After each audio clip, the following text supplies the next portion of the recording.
Yooyaa harka fuune kan jirtan hordoftoota Ramii Online nagaa keessanii nagaan keenya iddoo jirtan hundattis naaga'u. Egaan hordoftoota keenya hundi keessanuu baga nagaan dhuftan jecha viidiyoo irraa kana keessatti pirezidaantota Afrikaa top 10 ta'an jechuudhaan namoota beekamoo Afrikaan qabdu keessaa pirezidaantota Afrikaa kanneen dureeyyii ta'an tokko hamma 10 kanneen jiran keessaa sadarkaa kurnaffaa fi akkasumas sadarkaa saglaffaa kan argamu lamaan isaanii fudhannee eenyummaa isaaniitiif akkasumas seenaa isaanii hamma tokkoo fi qabeenya isaanii wajjin kan ilaalu ta'a jechuudha. Hamma xumura viidiyoo keenyaatti akka nu faana turtan isin beeksisna. Gama chaanala keenya haaraa taatanii kan dhuftan subscribe gochuudhaan nutti makama. Viidiyoo keenya kan isinitti tole taanaan like gochuun nu jajjabeessaa isinin jenna. Pirezidaantota Afrikaa dureeyyii ta'an keessaa sadarkaa kurnaffaa kan argamu Abdul Fattah al-Sisi jedhama. Abdul Fattah al-Sisi maqaa isaa guutuun Abdul Fattah Said Hussein Khalil al-Sisi jedhama. Kan dhalate ji'a Noovembaraa yookiin Sadaasa 19 bara 1954 magaalaa guddittii biyyattii Kaayiroo Eddoo Galameyyaa jedhamutti dhalate jechuudha. Egaa Abdul Fattah al-Sisiin pirezidaantii biyya Gibt yookiin Ijiptii ammaati jechuudha. Barnoota isaa sadarkaa olaanaatiin militarii akaadaamiitti jaabilaa bara 1977 eebbifame. Master degree isaa Egyptian Command and Staff College irraa bara 1987 akkasuma master degree isaa kan itti aanu Nasir Military Academy bara 2003 eebbifame. Barnoota isaa sadarkaa olaanaa kan biraatiin immoo USA Army War College bara 2006 graduate yookiin kan eebbifame jechuudha.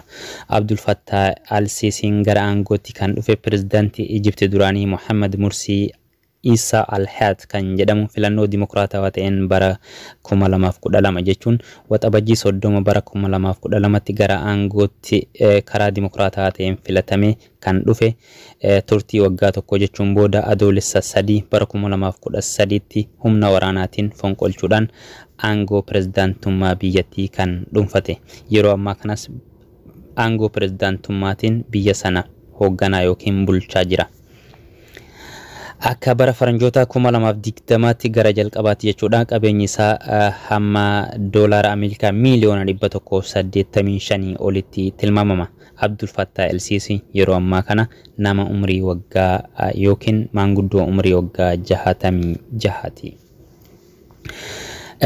Lakkoofsa saglaffaa irratti kan argamu King Moswati sadaffaa jedhama. King Moswatiin pirezidaantii biyya kibba Afrikaatti argamtu Swaziland yookiin Eswatini jedhamuti. King Moswatiin sadaffaan kan dhalate hidda dhaloota warra sanyii mootii irraayi. Bara inni itti dhalate ji'a Eblaa 19 bara 1968tti Eddoo Raayilee Fitkin Memorial Hospital jedhamutti gara addunyaa tanaatti warra hidda sanyii mootii yookiin Royal Family jedhamurraa gara addunyaa kanaatti kan makame. Maqaan isaa guutuun Makhoseetiif Dilaamin jedhama. Amantaadhaan kiristaana Eswaatinidha.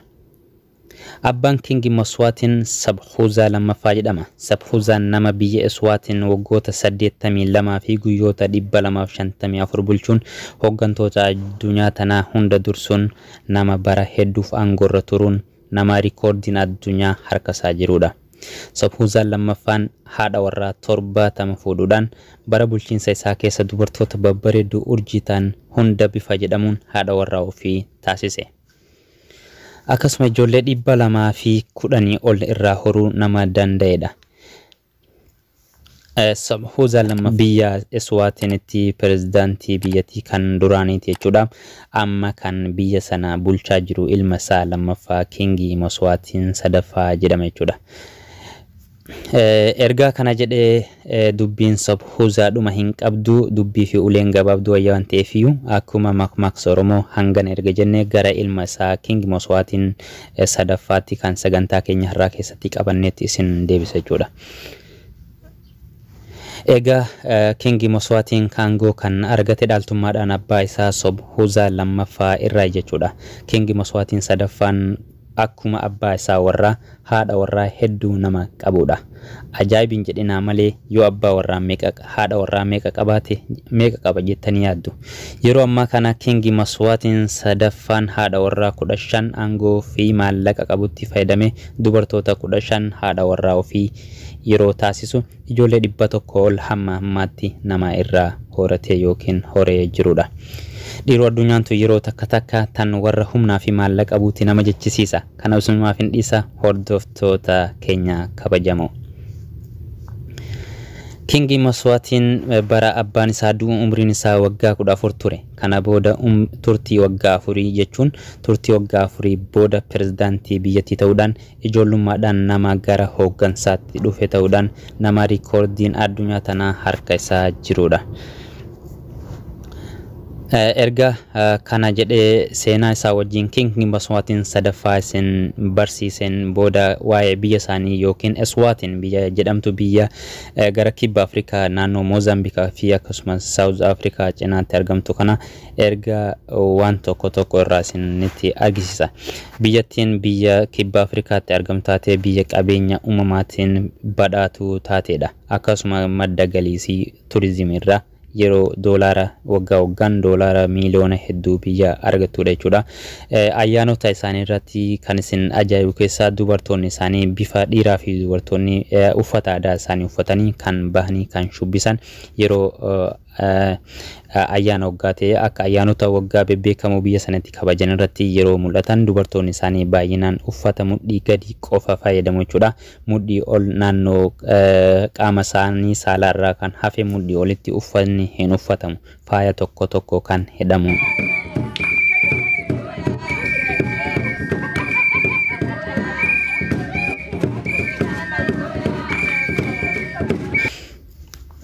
Erga waa'ee biyya isaaniis erga hamman isiniin jedhee amma gama King Maswaatiin itti yeroo isin deebisu King Maswaatiin pirezidaantoota Afrikaa dureeyyii tooppiteen ta'an keessaa isa saglaffaa irratti nama argamudha. Yeroo ammaa kana kaapitaalli isaa doolaara Ameerikaa gara miliyoona 200 olitti tilmaamama. King Maswaatiin ga'eessa umrii waggaa 52ti. Egaan hordoftoota keenya seenaa pirezidaantoota Afrikaa lama gaggabaabinaa fi akkasuma ergaa isinii dhiyeessine qabeenya isaanii akkasuma pirezidaantoota Afrikaa keessaa dureeyyii akka ta'an isiniif himne kan raawwanne akka irraa barattan akka ittiin bohaartanis akka waa heddurraa xiinxaltan abdii qabna. Pirezidaantoota Afrikaa kanneen 8 hamma lakkoofsa tokko yookiin toopiteenii keessaa sadarkaa 8ffaa hamma 1ffaa irratti kan argaman viidiyoo keenya kutaatti aanu keessatti gaggabaabsinee kan isin biraan geenyu ta'a jechuudha. Viidiyoo dabalataa argachuudha. Please viidiyoo keenya like gochuun akkasuma share gochuun nu qarqaaraa isiniin jenna. Yaada qabdaniif immoo comment irratti nuuf barreessaa isiniin jenna. Har'aaf kan qabanne kanadha. Seenaa pirezidaantoota Afrikaa gaggabaabinaa fi akkasuma immoo pirezidaantoota Afrikaa dureeyyii ta'an kan biroo argachuudhaaf chaanala keenya subscribe gochuudhaan viidiyoo itti aanu keessatti kutaa lammaffaa fi hammas dhumaatti akka nu hordoftan isin beeksisna. Kan har'aaf qabanne kanadha. Waan nu hordoftaniif galatooma jecha hamma viidiyoo birootii walitti deebinutti nagaan nuuf tura.